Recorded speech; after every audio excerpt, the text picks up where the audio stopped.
आनंदी. प्रेक्षकांनो, मालिका खूप सुंदर चाललेली आहे. एक सर्वसामान्य जिला दिसत नाहीये ती आनंदी आता इकडे निंबाळकर कुटुंबाची मोठी सून म्हणून या घरात एंट्री झाली. आत्तापर्यंत तिला कोणतेही या घरचे अधिकार, मान पान सन्मान मिळालेला नाहीये. पण पण तिच्याबद्दलची माहीत नसलेली गोष्ट म्हणजे तिला दिसत नाहीये ही गोष्ट सुद्धा अजूनपर्यंत घरच्यांना माहीत नाहीये. पण ज्या वेळेला ही गोष्ट आता घरच्यांच्या समोर येणार त्यावेळेला सगळ्यांनाच खूप मोठा धक्का बसणार आहे. आणि इतकंच नाहीये तर मात्र या धक्क्यामुळे आता मात्र तिच्यावरती असं काही संकट ओढवणार की या संकटाचा पॉझिटिव्ह परिणाम असा होणार आहे की आत्तापर्यंत जे युगंधर तिला आता बायको म्हणून दर्जा द्यायला तयार नाहीयेत त्यांनी तिला बायको म्हणून दर्जा दिलाय. प्रेक्षकांनो, हो, एका क्षणात तिची सगळी कहाणी ऐकल्यावरती निंबाळकर कुटुंबानी तिच्या अंगावरती ओरडत जो काही वार केलाय त्यापासून तिला वाचवत इकडे आता युगंधरने मिठी मारत, आनंदी तू घाबरू नकोस, मी तुझ्या पाठीशी आहे असं म्हणत सगळ्यांची तोंड गपकार केलेत. नक्की असा काय प्रसंग घडलाय ज्यामुळे आता मात्र इकडे युगंधरने हा निर्णय घेतलाय आणि बायकोचा मान तिला दिलाय? सगळं सविस्तरपणे आनंदीने युगंधरला सांगितलेलं आहे की तुम्ही जरी मला म्हटलात ना की तुम्ही माझ्या वयाचे नाही आहेत, काही नाहीत, पण माझ्यासाठी तुमचा सन्मान सगळ्यात जास्त मोठा आहे.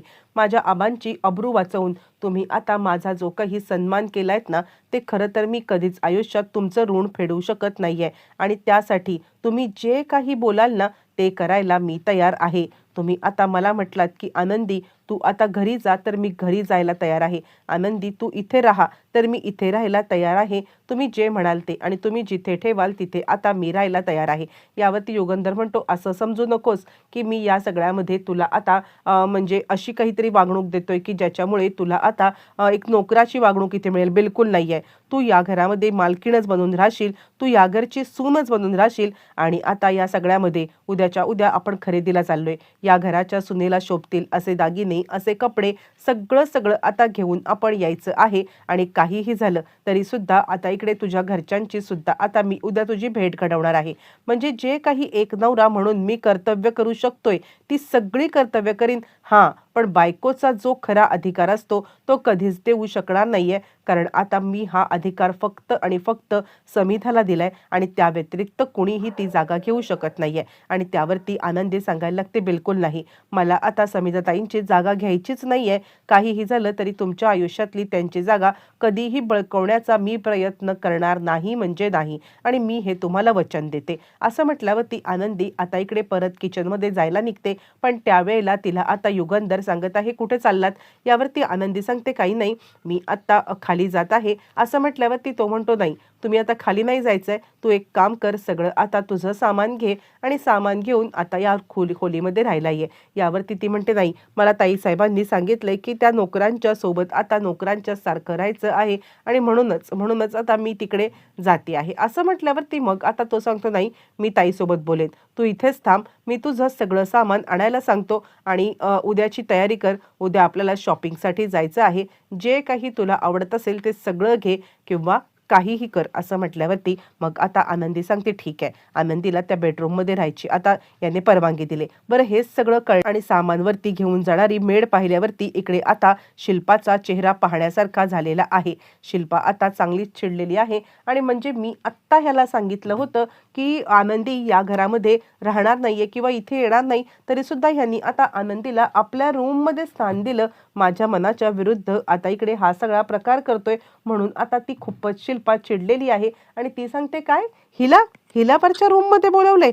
यावरती मग आता ती मेड सांगायला लागते, हो, यांचं सगळं सामान आता वरती घेऊन यायला मला साहेबांनी सांगितलेलं आहे आणि तेच घेऊन मी आता चाललेली आहे. यावरती ती सांगायला लागते, खबरदार, जर का आता हिचं सामान 1 इंच किंवा तसूभर जरी आता इथून हल्लं तर गाठ माझ्याशी आहे. आणि असं म्हटल्यावरती मग आता ती सांगायला लागते, पण मालक साहेब मला ओरडतील आणि मालक साहेबांनी जे सांगितले ते करायला पाहिजे. यावरती चिडलेली मात्र आता इकडे सांगायला लागते, ती म्हणजे शिल्पा, थांब, मीच तुझ्या मालक साहेबांच्या सोबत बोलते. शिल्पा आता वरती आले आणि ती सांगते, काय, मला तर तू आता म्हटला होतास ना की या सगळ्यामध्ये काहीही झालं तरी सुद्धा मी तिला समिधाचा दर्जा देणार नाहीये. मग असं असताना समिधाचा दर्जा द्यायची तिला आता तयारी का करतोयस तू? आणि या वेळेला मात्र आता तो सांगायला लागतो, नाही, मी मुळातच मात्र आता समिधाचा दर्जा देत नाहीये तिला. खरं सांगायचं तर आता तिला तिचा अधिकार देतोय. म्हणजे या घरामधली मालकीण जरी तू असलीस ना तरी सुद्धा ती आता या घरात इकडे सून म्हणून वावरेलच ना. आणि हे बघ तू चिंता करू नकोस, तू जसं समजतेस तसं काही नाहीये. त्यावरती शिल्पा मात्र आता चांगलीच चिडलेली आहे आणि शिल्पा विचार करते हा दिवसेंदिवस तिच्या आता भोवती घोंडा घोळत राहिलाय आणि असंच जर का होत राहिलं मग मात्र इकडे आता कठीण जाणार आहे. या घरासाठी सुद्धा कठीण असणार आहे आणि सगळ्यांसाठीच ही गोष्ट महाकठीण असणार आहे. शिल्पा आता चिडून निघून जाते. त्यानंतर आनंदीचं सामान घेऊन मेड आता तिकडे आलेली आहे. ज्या वेळेला मेड तिकडे येते तो शिल्पा आता विचार करते काहीही झालं तरी सुद्धा मी या आनंदीला या घरामध्ये बिलकुल टिकू देणार नाहीये. आणि शिल्पाने आता मात्र दुसऱ्या दिवशी इकडे आनंदीला घराबाहेर काढण्याचा असा काही घाणेरडा डाव रचलाय प्रेक्षकांनो की आनंदीला याची काही कल्पना नाहीये. इकडे तोपर्यंत आता मात्र दुसऱ्या दिवशी जायचं आहे, ते म्हणजे आनंदीला शॉपिंगसाठी. ती खूप खुश आहे. तिने युगंधरला मनातल्या मनात कुठेतरी आता मात्र आपला नवरा म्हणून आता स्वीकार केलेला आहे.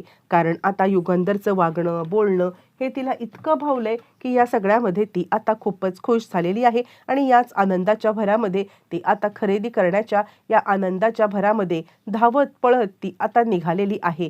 ज्या वेळेला ती धावत पळत निघते तिथे असलेल्या समईवरती तिचा आता पदर पडलाय, पदर पूर्ण पेटलाय आणि ती आता खूपच खुश आहे. खुश होऊन ती आता चाललेली असताना तिचं लक्षच नाहीये की आपला पदर पेटलाय किंवा तिला दिसत तर बिलकुलच नाहीये. आणि त्यामुळे समईवरती पदर आलाय काय आलाय तिला काहीच कळत नाहीये. आणि त्यामुळे समई तर पेटले, समईमुळे पदर तर पेटलाय पण त्या पदरामुळे आता इकडे धावत जाताना समिधाचे बाजूला जो काही सुकलेल्या फुलांचा हार आहे तो सुद्धा हार आता इकडे म्हणजे पेटलेला आहे. तो हार पेटलाय आणि त्यानंतर मग आता समिधाची फोटो फ्रेम सुद्धा आता तिकडे धडधड करत जळायला लागलेली आहे. आणि हे सगळं पाहून शिल्पा आता खूपच चिडलेली आहे. अगं ए मूर्ख मुली थांब ना, काय करतेस? अगं ए मूर्ख मुली थांब, कुठे चाललीस? असं म्हणत ती तिच्या मागे आता आरडाओरडा करत चालले पण आनंदी थांबत नाहीये. शिल्पा इकडे आता पाहते समिधाची फोटो फ्रेम जळत आहे आणि त्यानंतर मग आता लगेचच इकडे सगळे गोळा होतात. काय गोंधळ चाललाय, काय गोंधळ? आणि त्यानंतर आता इकडे सगळे नोकर मंडळी आलेत. आनंदीच्या पदरावरती पाणी टाकतायत. पाणी टाकून तो पदर विझवण्याचा प्रयत्न करतायत. आनंदी खाली पडले आणि मग त्यानंतर चिडलेली शिल्पा आता तिला सांगायला लागते काय गं मूर्ख मुली, काय केलंस बघ? स्वतःचा पदर जळून घेतलास तोपर्यंत ठीक होतं पण इकडे माझ्या वहिनीचा आता इकडे फोटो फ्रेम जाळलेली आहेस. काय वेळ लागले का तुला? अगं काय आपण करतोय काय नाही, का मूर्खासारखी धावत आता चाललेली आहेस? असं म्हटल्यावर ती सांगते काय आंधळी आहेस का तू? डोळ्यांनी तुला दिसत नाहीये का? समोरची गोष्ट आता ऍक्च्युली तिला माहीतच नसतं आनंदीला दिसत नाहीये. त्यावरती आनंदी म्हणते हो हो हो आंधळी आहे मी. असं म्हटल्यावर ती घरातल्या सगळ्यांनाच धक्का बसलाय. एकतर या आनंदीला ह्याने घरात आणले हीच गोष्ट कुणाला आवडली नाहीये आणि त्याच्यातून ही आंधळी आहे हे समजल्यावरती मात्र सगळ्यांच्याच रागाचे पारे आता चढलेले आहेत. आणि जो तो रागाने आनंदीकडे पाहतोय. आनंदीला तर आता आनंदी सांगते हो आहे मी आंधळी पण आता डोळस लोकांच्या या जगामध्ये जे त्यांना दिसत नाही ना ते मला दिसतंय. मला या सगळ्यामध्ये याचं काही हे वाटत नाही. शिल्पा म्हणते का केला ह्यांनी हिला? म्हणजे काय बघितला हिच्यामध्ये ज्याच्यामुळे त्यांनी आता लग्न करून इकडे आणलात?